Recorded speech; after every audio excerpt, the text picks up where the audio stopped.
waterproofer sticks to the mortar surface, but it sticks a little better to thin set, and that's why I do that, because when I waterproof it, I want that Achilles heel spot to not give me a problem. But that's kind of it. This is the best part of the day, when I get to this part, because I know I'm almost done. Ooh, that's a big boy right there. I can put a big rock sideways, if it'll go in sideways. There we go, perfect. Perfect. Perfect, perfect, perfect.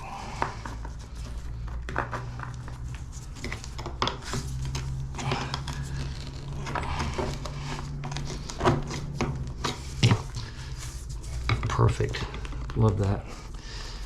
That's a pretty good size void too. I think that one will go in sideways.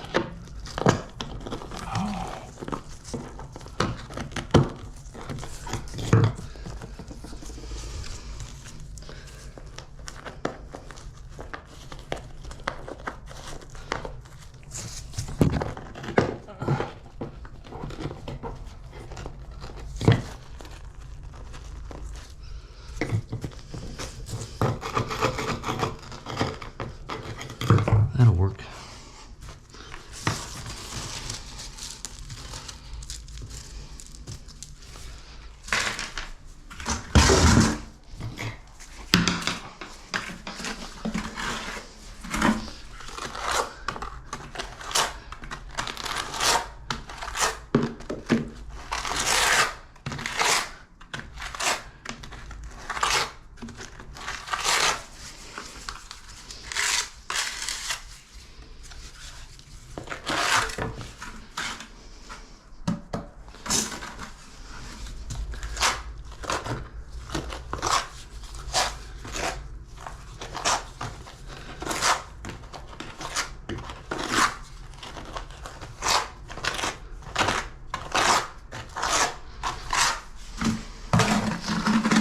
So that's it, ladies and gentlemen.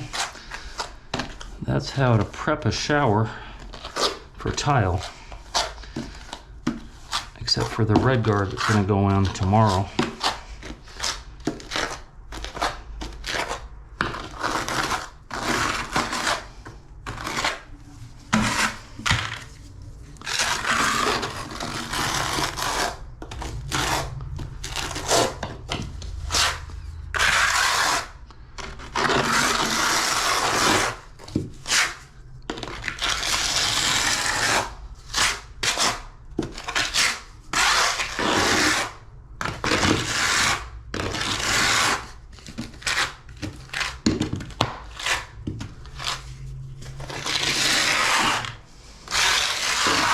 The Bob Doyle way.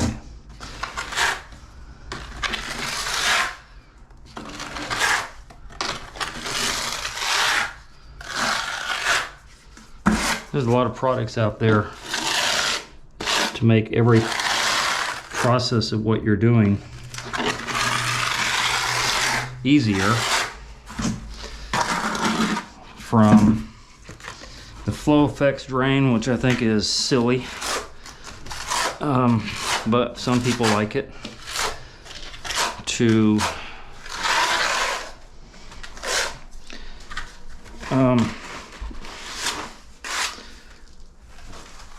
there's a product out there, I forget what it's called, but it's plastic rails. I think there's 6 of them, and you attach it, you attach this plastic drain piece over your drain, and then the rails snap into the drain, and you cut off what you don't need, and you fill in all the voids with your mortar. So pitch perfect, that's what it's called. So you get a perfect pitch on your pan.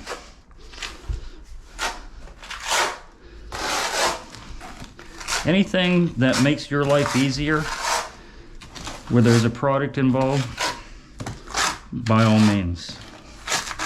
Because again, end result is what we're looking for. And if a product helps you achieve that end result, then more the merrier.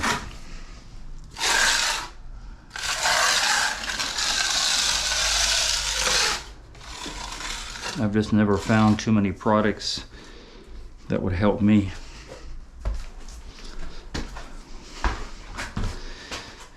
Anyway, I'm going to do the rest of it off camera, just a little bit more to go. Then I'm going to clean up my mess and get out of here for the day. I hope you learned something on here, because it was a long video. Oof.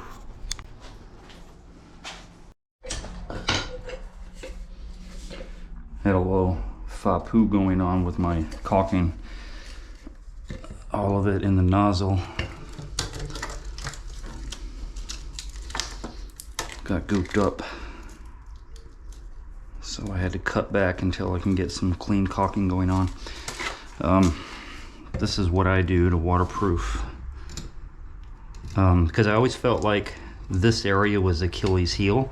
If water could get into my pan material, it's gonna make its way through here. So I always make sure this is taken care of. This is quite a bit because my nozzle is not on point. But I'm gonna clean that up.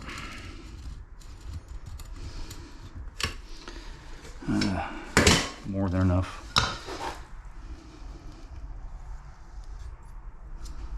People always ask me, will Red Guard stick to this? Yes, it will.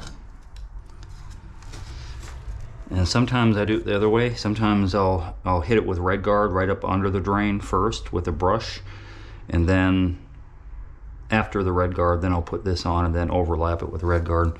But it just depends on what I have to do at the moment.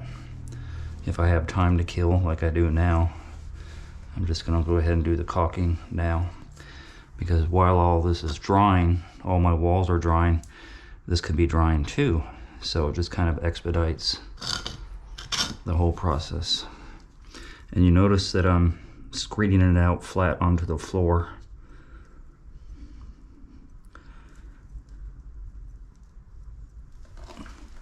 And not just a bead. I don't want just a bead.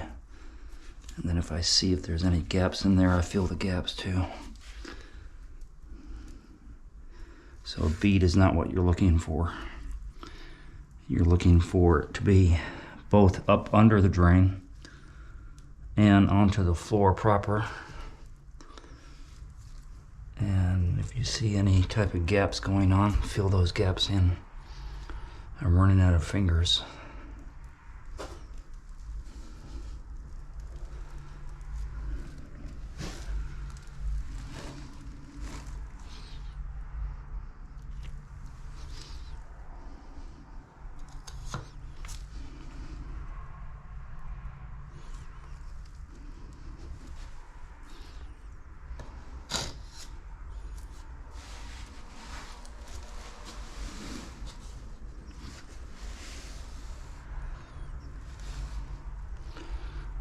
That's pretty good right there.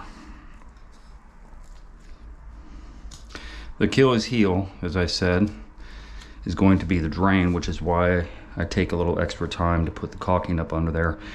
I feel like your brush can hit up under there, but there could still be some small areas up under the drain where your brush hasn't hit with the Red Guard, which is why by default I always do the caulking first. I just don't, you know, this is not a water in, water out system, so I don't want any of water in it any time hitting any of my mortar below it.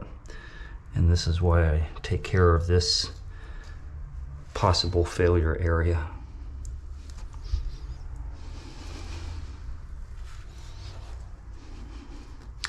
The other failure area, which I've already talked about earlier, is going to be right there where the pan liner hits the mortar.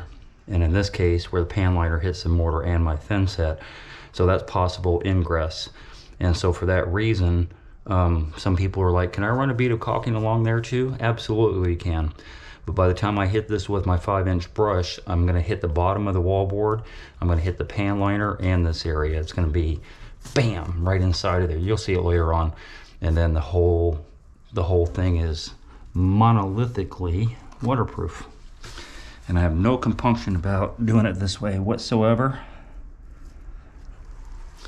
You know, if you're more comfortable getting Schluter material or Flow FX or whatever newfangled product they have out there to make money, then by all means. And understand something too. I spend my customers' money as if it were mine. I don't overspend on stuff that's not needed. So I'm very adherent not to spend money on a lot of products that are not needed. I just don't, you know, there's no reason to. I don't appreciate somebody spending my money willy-nilly, and I'm not going to do it to them either. And so, am I cheap? Yeah, arguably. You know, I'm cheap, but I'm also adherent to common sense. And common sense tells me that I don't need a product to make something happen, because even if you had a product and installed it wrong, it could still fail. So it's not the product that makes it better, it's the installer and how things are done or not done.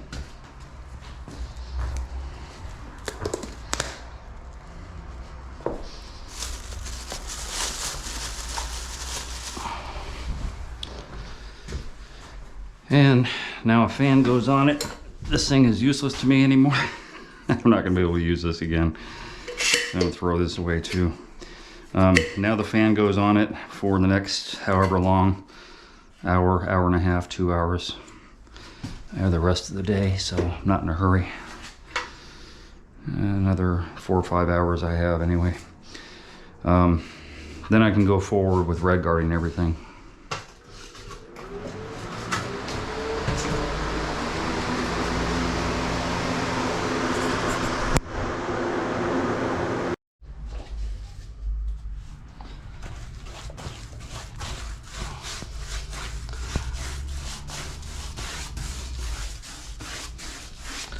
I think somewhere on the label of RedGuard, if you read it, which I don't, it tells you there's a certain mil thickness that you gotta obtain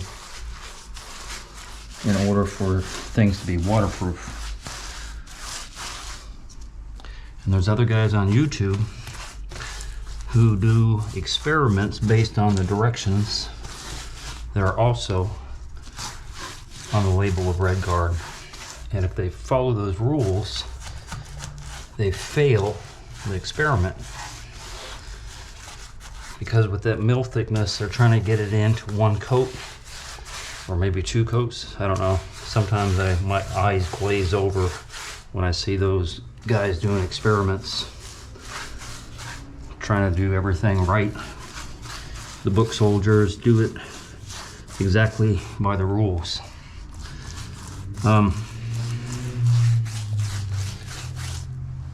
On YouTube, I have been doing videos for a long time. And back in 2012 was my second or third video about RedGuard in 2012, which was 12 years ago. That video is called RedGuard in a Cardboard Box. And that was an experiment that I did 12 years ago showing that 2 coats would seal even cardboard. And I left that water in there, I think it was for a week or 10 days or something like that, and there is nothing to see. And since then, I think 2014 or 15, I did another experiment where I literally made a sheetrock box, big 2 foot by 2 foot sheetrock box, about that tall, 18, 20 inches tall. And the way I put it together, I just did caulking to put all the seams together, because you know, you can't nail or screw sheetrock all together. And once that was dried, I put RedGuard 2 coats onto that sheetrock box. Same thing, nothing to see. I have another experiment I did around that time, smaller mock-up, but I believe it was cardboard also. It may have been sheetrock. And I even froze that one. I had water sitting in it, and I froze it in a reach-in freezer and let it sit overnight, frozen solid. Let it thaw out, still waterproof. So my experiments have been going on much, much longer than some other guys on YouTube. Not really to show me, but to show you, because I trust the product and I always have. And a lot of people don't because of these false flags that people put on YouTube showing it fail. And what I mean by that, they'll get a trowel. I think it's a 1/8, is it 1/8 or 1/4 trowel, and trowel thin set on. Just slop it on there and trowel it on, you know, at an angle, and expect that's gonna work. They may even take a blade and knock off some of the high parts of that trowel that they left, but either which way, it's a recipe for failure. RedGuard is meant to go on a thin coat, not thick. And that's how it works. And that's the way it's always worked. And it works. Because not only have I used it for my customers for at least 12 years, obviously, but I've done my own experiments. And as a good product, I prefer Ardex S5, SK5, something like that, because it's thicker and it has less fumes. They're all good products. There's not a product out there that stays long. If it fails, it will fail itself and won't be on the market anymore. But it's operator malfunction that will definitely make anything fail in life. Operator malfunction is real. So when you watch these other experiments, you know, use common sense, which always kicks in for me and has served me well through the years. You know, even Kerdi, the sheet membrane, which I really don't understand why people want to put wallpaper all over their walls. And then they adhere it with thin set, which is not waterproof. And it always trips me out, these same guys that make these experiments showing that Kerdi failed at those seams where they used non-waterproof thin set. I just get a laugh out of it. It's like, duh. One of the reasons when Kerdi and Schluter came out, or when I became aware of it anyway, you know, that same dozen years ago, and I watched it being applied, I'm like, how the heck can that be waterproof? That's not waterproof. And even when I do use Kerdi on occasion, I overlap either with RedGuard, Aqua Defense, Hydroban, all of those seams, because your waterproofer is your waterproofer. Thin set will never be waterproof. And so, you know, again, common sense. That's why I don't follow the rules, because the rules will even fail you if you don't kick in critical thinking. So yeah, you can look for that video. I think the title, RedGuard on cardboard. There's another one, RedGuard on sheetrock. There's, I think, 4 that I've done over the years, and I don't do experiments anymore with RedGuard because, you know, those are enough. Those are enough to pass the test for me and for my customers. So it's kind of pointless to make any more. Having said that, if I follow the rules all the time, and I was a book soldier, and I had an inkling to test the product and then found out it failed, yeah, I'd be out there testing stuff all the time. Because now, instead of me doing my own thinking and logic, you know, like, you're counting on the company that produces the product to do the thinking for you, and then when they fail, you scratch your head and wonder why. It's just insanity to me. Anyway, this coat of RedGuard with the roller goes on the walls with the roller, obviously, and you saw me use a brush on other areas. And you don't have to go up extra high. I usually go up just to past the shower head because no water is going to get through anything past that.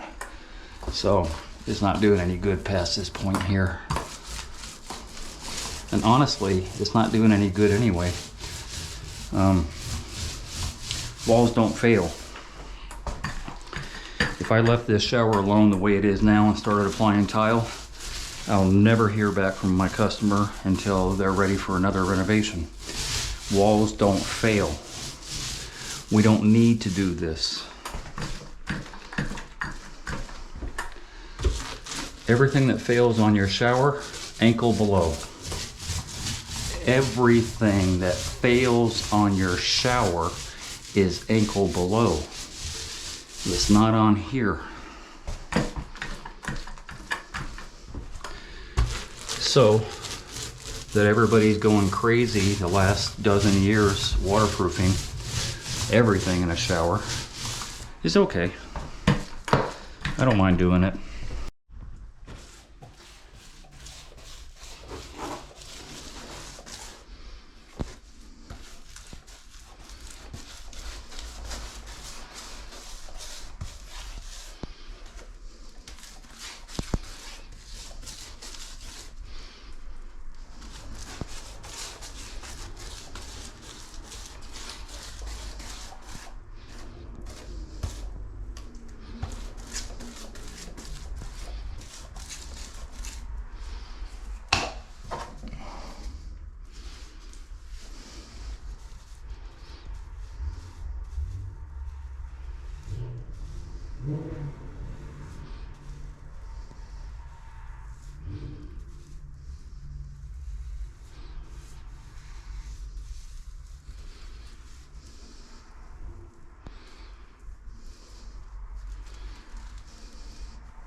That's it. There's your watertight seal.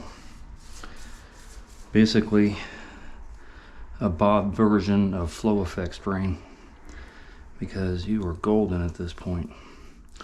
And as I said before, you could do this painting of the RedGuard first and then put a coat of silicone around the drain as I showed earlier. You could do it backwards. It doesn't really matter as long as the silicone gets there, because the silicone is going to be your saving grace. And you see it does go over the silicone. The RedGuard does stick to it. There'll be a second coat on there too, so it's 100%. And I've done flood tests on them before too. Yeah, no compunction about it.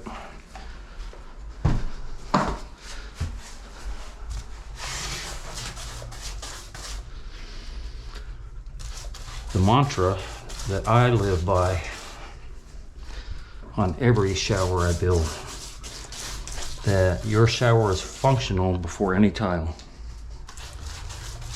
And of course I advocate for my way because it's tested and tried and true. But any way you make it happen doesn't really matter. If you can answer that question, yes, my shower is functional right now. Well, when all this dries, without any tile on it. Can I say that? Then at the end, tile is just your pretty stuff, wall covering. And it does have some waterproofing properties about it. Unlike a lot of YouTubers that you see, your tile is not waterproof. It most certainly is, especially this tile. This is a glazed marble-ish looking tile. Very thick, 3/8 thick, and it has a glaze on top of it, so it's definitely 100% waterproof. So the tile and then the curb top that's going to go on here are all waterproof. And this is my second waterproofing.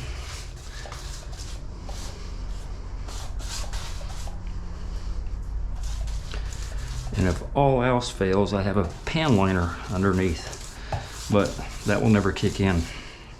Speaking of pan liner, some time ago when I was talking on camera about dam corners and perforations around the corner, because all tile guys know that left and right on a curb is where a shower generally fails for a lot of different reasons that aren't relevant today. Having said that, this is why I don't use those corners, because water can't get through anything here. It's impossible. It can't get through any of this stuff. My tile is my curb top, monolithic curb top sits here and it gets grouted, and then my tile sits on top of that and water sheds right off. So the corners are well protected without the dam corners up underneath. Because if you're putting those in, you expect a failure. And I'm asking you, how does this fail? Like literally, that's the question. How would this fail? This is only the first coat. There's a second coat that's gonna come. So I don't get it. You know, the overkill and stuff that's on other people's channel trips me out. Continuously trips me out. I just don't understand. Lack of thinking. Common sense. Hey, if you enjoyed that video and you learned something, consider being a Patreon member. $5, $10, $15 a month would help me greatly produce more videos. I make nothing from YouTube at all. If you're gonna call me for advice, please donate $50 for 30 minutes. My link to my PayPal and my Patreon account is down below. And if you haven't already, hit the subscribe button and hit the bell so you get immediate notifications as soon as I post videos. And thank you very much for your support.